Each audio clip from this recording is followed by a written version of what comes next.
Hey there, welcome back to my channel. It's the Spiritual Enchantress here. If you're new, welcome. I thought I'd take a few minutes out of the day to describe gratitude, what it means to me, and how it can affect you in your day. I've been doing a lot of self-reflection lately in regards to my own gratitude practice and doing some research on how it affects your mental health over time and things like that. And I just find it absolutely fascinating, and I think more people should have access to this information. Personally, in my past, I've been the cup half full kind of person, or sorry, cup half empty kind of person. I could always find the bad side of a situation. I had a very hard time seeing things as they were, neutral, or even looking at them and flipping the perspective to a positive one. And the results was that I wasn't getting anywhere in my life. I was very upset. I played the victim and I blamed a lot of other people for what I was feeling internally. And what I have found, and what scientists have found actually through different studies, is that practicing gratitude allows us to flip our perspective to that of the perspective of a glass half full person. And when we do this frequently, we can change our path of behavior. So in yoga philosophy, our habits or our belief systems that are deeply embedded in our subconscious mind are called samskaras. And it's like when you're driving a bike and or even a car, and you drive the exact same route every single day, and just imagine it on like a gravel road or a dirt road, and if you didn't deviate from that path at all, and your tires would wear a rut into the dirt. And the more that you drive and the longer you keep this path, the rut's going to get deeper and deeper ingrained into the earth. So then when you try and get out of that rut, it's going to get harder and harder to get out. If you just are in the start of the rut, you could probably just turn your tire and drive out of it.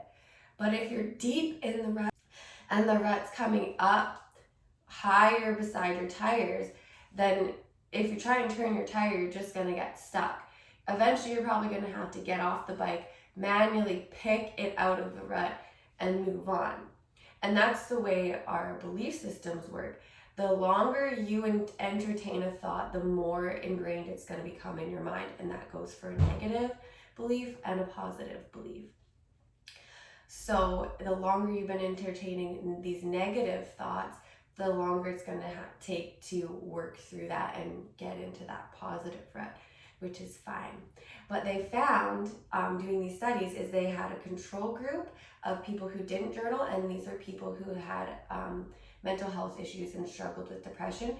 A group that journaled everything that they thought, so it was all like what was wrong, what they were hurt about, and it really focused heavily on what the problem was.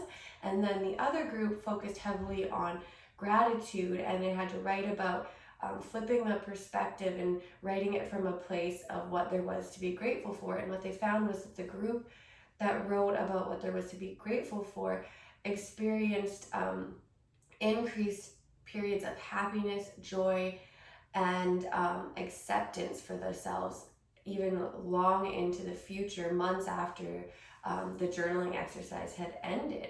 So this is super interesting, and we can take this and apply it in our own lives. And many self-improvement gurus like Bob Proctor even advocate for a gratitude practice. I have journals that I still have a bunch of them even from before. I keep them all, and every single morning I write what I'm grateful for, and then what I'm grateful for that I want to happen as if it already happened. And I find that the days that I don't do it, especially if I get a little bit lazy for like a week or so and I stop doing it, I do see a difference in my attitude and my acceptance of myself. I start falling back into those patterns where I start pitying myself and playing the victim. So this is super, super great way to flip your own perspective. And our perspective is a third eye chakra trait. It's ability to see things from different angles so that we can be neutral and we can take a new direction in our life, because a problem cannot be solved from the same angle or the same frequency that you were in when the problem happened. So take for instance when you get super angry and you start yelling at your computer because it's not working and it's loading and it's not doing what you want, and then you leave and you go have a tea or something and you come back and literally one click and it works, and you're like, what the heck, why didn't this work before? It's because there's a shift in your energy, and that works for any problem. So the more you are able to flip your perspective to that of a positive one and look at problems from a different angle, and you might not even see it as a problem anymore. For instance, I'll show you a couple simple ones. I hate cleaning my house, it's so annoying, my house is always messy, I hate all of this mess that I had to clean up, it takes so much of my time. Flip the perspective. I'm so happy and grateful that I have a house to clean. Some people don't even have that.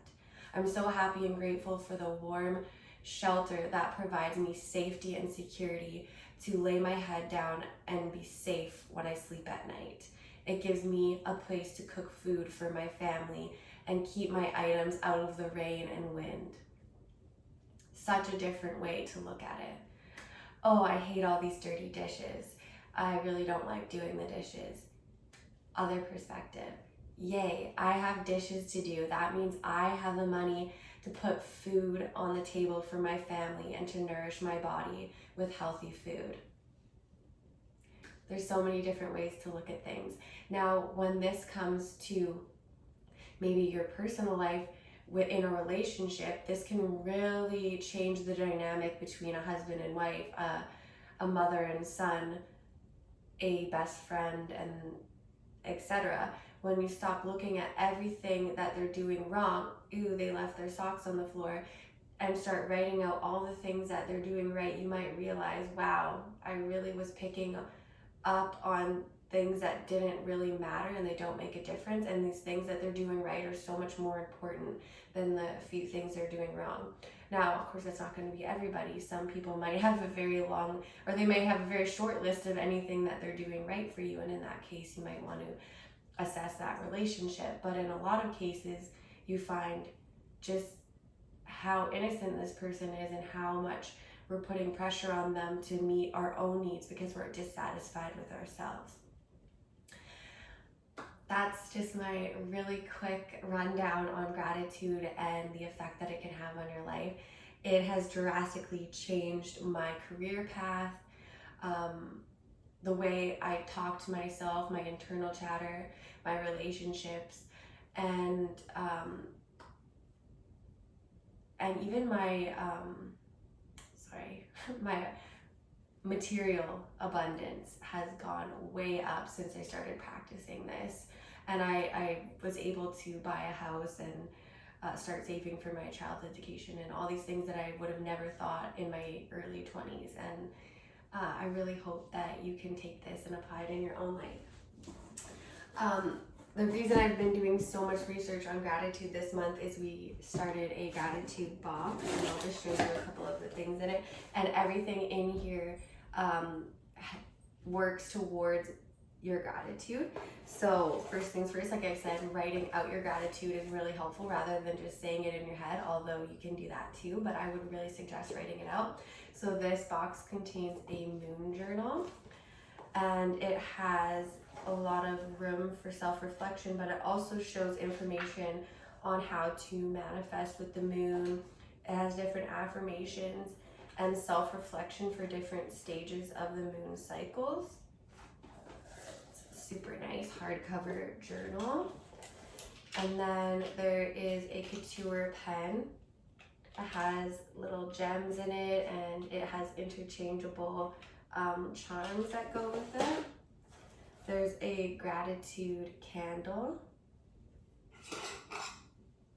It's a grateful serenity candle. It is white to symbolize joy, peace, and serenity. And then there's a hint of purple that is tied to your third eye and your crown chakra, your intuition and your perception of things. And it smells amazing. It's a mixture of vanilla, coconut, and lavender. So you can light this during your practice, during meditation, or a self-care routine like a bath, to really put you in that Zen zone, to feel grateful for that which you have. A polished heart-shaped gratitude stone that you can place in an area of your house or carry around in your pocket to remind you to be grateful at all times. And then a handmade artisan soap that's made locally in Chilliwack, BC. We have goat's milk and vegan soap options. And you can use this as part of your gratitude practice. When you wash your hands, you wash away the negative chatter that does not serve you. And say one affirmation to yourself of something you're grateful for. I am grateful that I have soap to wash my hands. I am grateful for that I have unlimited fresh running water in my house, etc.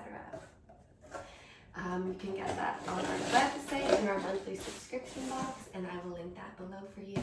I hope you have a wonderful day. Stay grateful.